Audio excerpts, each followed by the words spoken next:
Hey, it's me, Tiffany. Welcome to my channel where I share all things pregnancy, postpartum, and motherhood related. I'm a certified birth and postpartum doula, so that means I support women and their families on their journey from conception to postpartum. If you haven't had a chance yet, please check out my website at www.nurturebytiff.com, where you can check out my doula services, you can check out my childbirth education courses, and you can check out my merch. The story I'm going to share with you all today is very close to home because it involves what I do, dealing with postpartum and postpartum, depression and what comes along with that. So I'm going to share the story with you and come back and we'll talk about postpartum mental health. 2 weeks ago we were calling him saying congratulations and putting cards together for him, and now we're preparing for a funeral. Chief Keith Boone, with the family's permission, encouraging others not to judge but to learn about postpartum depression. It is real, it requires treatment, and family and friends need to be vigilant for the signs. That is the message he's trying to convey, that if his story and Ariana's story can help save somebody else, then that's what he's hoping he can accomplish. Ariana Sutton gave birth to twins 2 weeks ago. 9 days later, she took her own life. Her condition deteriorated that quickly. Postpartum depression impacts about 1 in 7 people and can seem at first like baby blues symptoms, which may include mood swings, anxiety, sadness, feeling overwhelmed, crying, and having trouble sleeping. But with postpartum depression, these symptoms are more intense and last longer and may interfere with the mother's ability to care for her baby and to handle daily tasks. We're talking severe mood swings, excessive crying, difficulty bonding with the baby, withdrawing from family and friends, and feelings of hopelessness or thoughts of harming yourself. Family members need to watch out for these signs and not hesitate to reach out for professional help. As for the Suttons, friends have established a GoFundMe page and are asking for prayers. He has a 4-year-old daughter and 2 twins that were just born, and he's got a long road ahead of him to put the pieces back together of his life. Ariana Sutton was also a dancer and co-owner of the Starline Academy for the Performing Arts in Stoughton. Her funeral will be held tomorrow. Burial will be private. We are live in Easton tonight. I'm Mary Saladin, WCVB News Center 5.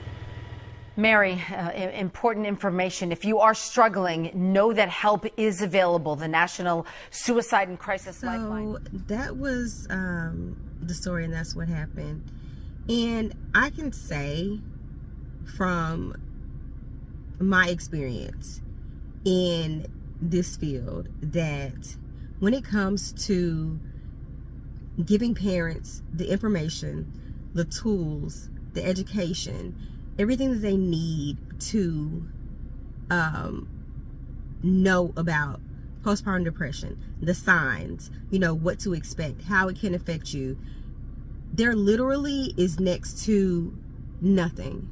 Like literally next to nothing. And you heard how he said, they don't really talk about it. It's like you go through your pregnancy, you have your baby, and you go home, and it's like, oh, there's nothing else for you to worry about. And that is so far from the truth, and that is so frustrating to me, because postpartum depression is something so serious. It's something so serious. And another, statement that he made was when he was talking about how she had postpartum depression after her first pregnancy, and with the second pregnancy it came on a lot faster, and it seemed to be more intense or whatnot. And that is exactly what happens. If you had postpartum depression before, chances are you're going to have postpartum depression again. And there needs to be some things in place for women, you know what I'm saying, for families, for husbands, for dads, for the grandmothers, aunts, for people to know.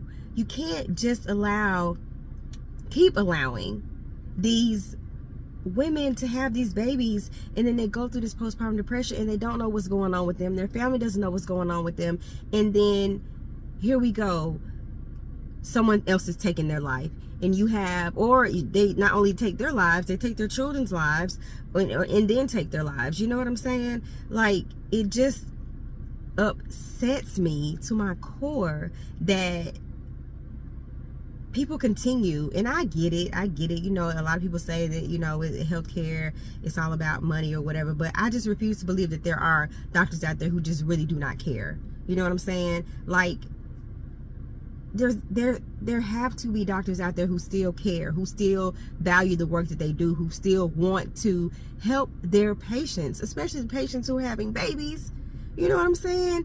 Now we have this father, he's left with 3 children, and their mother is gone from something that could have been prevented. Yes, I'm saying it could have been prevented. It could have been prevented, because it don't take that much longer to educate someone, you know what I'm saying, on what to look for, on what to do when you see these types of things. So when you have these patients that are going in, you know, for their routine ultrasounds and their glucola checks at, you know what I'm saying, their 24 to 28 week mark, and getting their freaking group B tests and all that good stuff, there needs to be appointments that are strictly set aside to teach people, the women, their husbands, their boyfriends, whoever's going to be involved, about postpartum depression, how it affects you, what you need to do, how you can get help. You know what I'm saying? You gotta stop letting these women just push out these babies and sending them out here on their own just to think that, hey, it's all good, I helped her get the baby here, that's all I have to do. No, that's not all you have to do. That is not all you have to do. What? When I heard about this story, and when I, you know, watched it and did the research on it and all that good stuff, it hurt my feelings. It hurt my feelings, and it broke my heart, because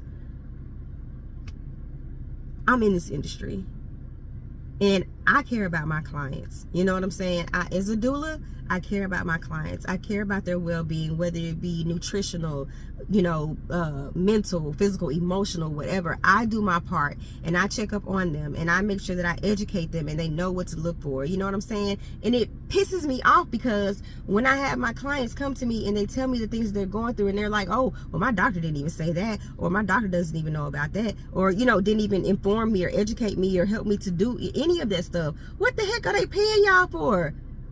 What are they paying y'all for? What do they need y'all for if y'all not gonna do the bare minimum to make sure that they have the tools that they need to be able to be functioning parents? You know what I'm saying? Like, I don't understand. I don't understand. It's just, it's upsetting to me, because this woman can still be here if her OBGYN, or, you know, no, her OBGYN would have took the time out to educate her, to follow up with her, you know what I'm saying, to make sure that she was okay, especially if she's had a previous bout of postpartum depression with the previous pregnancy. Those are your most those are your most, you know, crucial patients, if they've gone through something like this before, or even if they've not gone through before, they have a history of, you know, mental illness. I know they say like it affects 1 in 7 parents. I don't know where they get them numbers from, or 1 in 7 women. I don't know where they get those numbers from, because I think it's a lot less than that, or a lot more than that, I guess I should say. I feel like it's 1 in 3. I don't feel like it's no 1 in 7. You know what I'm saying? It may be just 1 in 7 that's actually reporting it or saying something about it.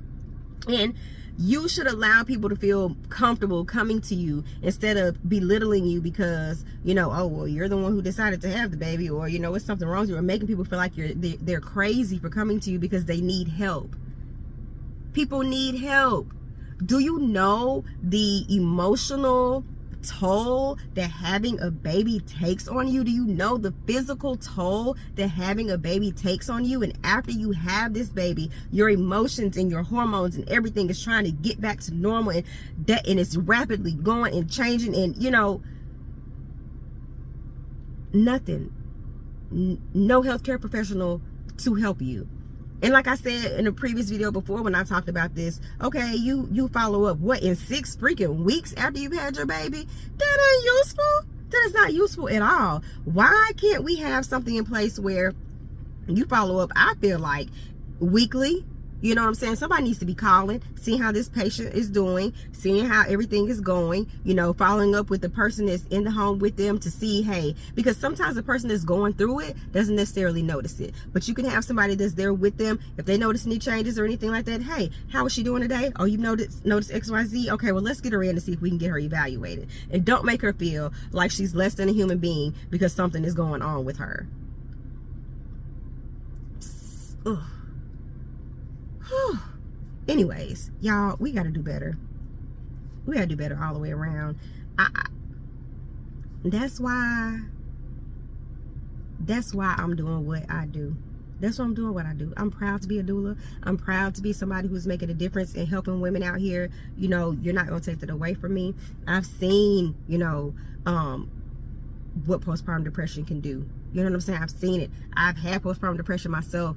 I know what it's like to go through that. And so I'm gonna fight, and I'm gonna fight. I'm gonna continue to fight, and I'm gonna help my clients and whoever else needs me to help them during that time, because support is very important. Very important. And shame on the healthcare industry. I'm in the healthcare industry. I don't care. Shame on the healthcare industry for not doing more. It's just ridiculous. It's ridiculous.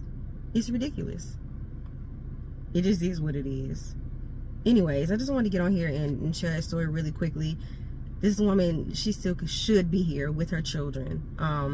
But the healthcare system failed her, I feel. I mean, it is what it is. You can agree or disagree. I really don't care at this point.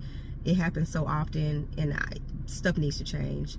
But comment, like, subscribe, and I'll catch you on the next one.